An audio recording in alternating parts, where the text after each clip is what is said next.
All right, good afternoon. It is Monday. It is June 16th. That means we are halfway through the month.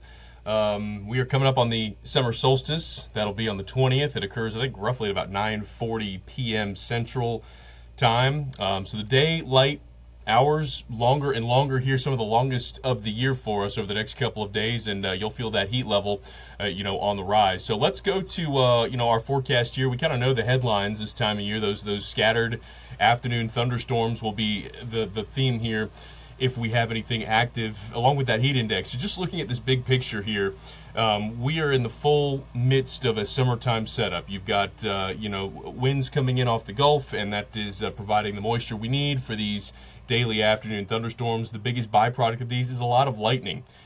Our rain coverage is going to pick up here over the next couple of hours. Again, it's just after 3 o'clock here Central Time, so I expect as we get into the evening newscasts here across Alabama, we're going to have much more to track in terms of shower and thunderstorm activity. So here's a look first down along the Gulf and southwest Alabama into the Wiregrass region. Again, a couple thunderstorms here, decent amount of lightning showing up with these. Again, nothing of any severity. We move up to central and west Alabama, and we'll watch this stuff that's coming out of Mississippi. Again, heavy downpours, frequent lightning at times, but not really expecting much in the way of severe. This will help to alleviate some of that heat. So here's our actual temperatures. You look at this, you're like, all right, that's fine.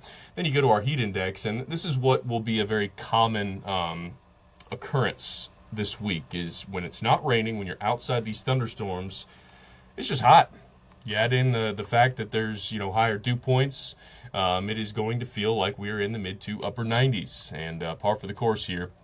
In June, average high, depending on your location in the state, anywhere from 89 to about 91 in the southern half of Alabama. So I love the upper air look. There's sometimes not a whole lot to see this time of year. We'll go to it anyways. And this is what it looks like basically right now. You have this little shortwave trough over the Tennessee Valley, or just to the northwest of the Tennessee Valley. And that's going to mean our best coverage of rain and storms for the week will be today, this afternoon, and Tuesday. So we'll push this forward here, and this is at, let's see, about 3 o'clock on Tuesday. So we'll mention this trough once again, and I'm keeping it kind of on the wide view here so you can pick up on all these features. So here's your little short wave. Out ahead of it, you tend to have decent convection. We should have just that tomorrow. And then keep an eye on this here. This is a ridge that is going to slowly build in this direction, and that will play a big influence on our weather later this week. So that's Tuesday afternoon. Let's go Wednesday afternoon, same time. We'll stop this at about 3 o'clock. You have a high pressure relative here off the Atlantic coastline. You still have this ridge kind of in place, and a weak troughing across the middle of the country, including up near Omaha, Minneapolis, Chicago falling under that. That'll help alleviate some of the heat that folks there have been experiencing. But it doesn't change our pattern a whole lot. We'll still have that scattered afternoon, evening convection. And then into Thursday we go. That trough is now positioned right here, and we can sometimes get a little byproduct convective activity that forms here. May bring us better rain chances, but again, watch this feature here. This is our ridge. Here's our ridge axis. That is where the hottest temperatures in the country, lower 48 at least, are likely to be here over the next several days. So we will indeed be watching for that. As this ridge builds. This is Thursday afternoon at 3 o'clock. Let's go to Friday. Now where do we have that ridge? Let's draw it for you. I love the interactive stuff, of course. There's our high.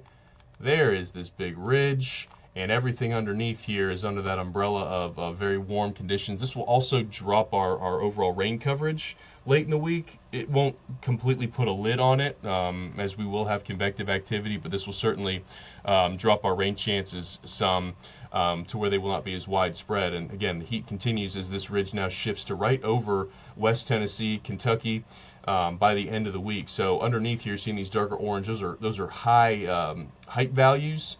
So the higher the atmosphere, the warmer the air is beneath there. So that's a good indication that we will be warmer. Let's do the future view, future cast. I want to go through the rest of this evening. This is at about 7 o'clock, so we're fast forwarding a couple hours here, and our coverage will likely peak sometime between when I'm doing this now at 3 o'clock and about 8 o'clock, 9 o'clock this evening. By 10 or so, a lot of this begins to fizzle. It'll drift over into Georgia, but I don't expect this to really last into the overnight hours. Into Tuesday we go, very similar to today. We start out the day dry. We may see a more organized cluster of storms forming over the Delta Tuesday morning, and then Tuesday afternoon, all of that pushes in our general direction. And again, look at our coverage once we head into the afternoon. Widespread. Scooch the timing up Tuesday a little bit, and when you scooch the timing forward, this will probably impact or influence our high temperatures, and I think this might keep us more so in the middle 80s rather than upper 80s to 90s. But our best rain coverage day will probably end up being Tuesday for the rest of the week, and again, all of this fizzling quickly as we get into the overnight. So kind of in summary there, I look at our best rain coverage as this afternoon and into the day on Tuesday. So with that in mind, Tuesday's highs across the state, again, anywhere has the potential to get to 90. But I think with the earlier timing of the rain, it's going to be a bit harder for northern Alabama, western Alabama to reach 90. Southeast Alabama, even south central or eastern central Alabama might hit 90 degrees, but we know that heat index will be right up there. And then Wednesday's high temperatures start to go back up a little bit as our rain coverage goes down to some extent. And with that in mind, we'll just take a look at the 7-day rain. And again, not expecting anything of significance. You get underneath one of these, you can get heavy rain, and that can absolutely feel like a torrent that you're beneath. But most of our totals here over the next 7 days are isolated in nature. Organized rainfall is not really expected. And, this is a very tough map to interpolate and to understand this time of year, because you can have a half inch of rain in one deluge and then not another drop at your house for the week. So it's summer. A lot of people headed to the beach, and you're going to see this. And I've had a lot of conversations with people that headed to the beach, that you see this icon, you see a high percentage, and understand that a lot of these models have a hard time discerning sea breeze thunderstorms. They have a hard time picking up on this microclimate, this micro scale that you have here with respect to the weather at the beach. It will not rain all day. In fact, you may end up going several days with no rain at all. In fact, we'll do a quick show of the next about 48 hours. This is starting Tuesday morning. Southerly winds, that is very common. That is your sea breeze front. And notice where the rain tends to set up. It's inland a little bit. You have this uniformity between the air mass that's over the Gulf and then over the initial beach. And then once it gets further inland, that's where you have that clash over land mass conditions versus Gulf conditions. And that's where the better development of rain and storms are going to be. So will it rain at the beach? Most likely, yes, but it will not be a washout. You might go several days without any rain there. Wednesday, same deal.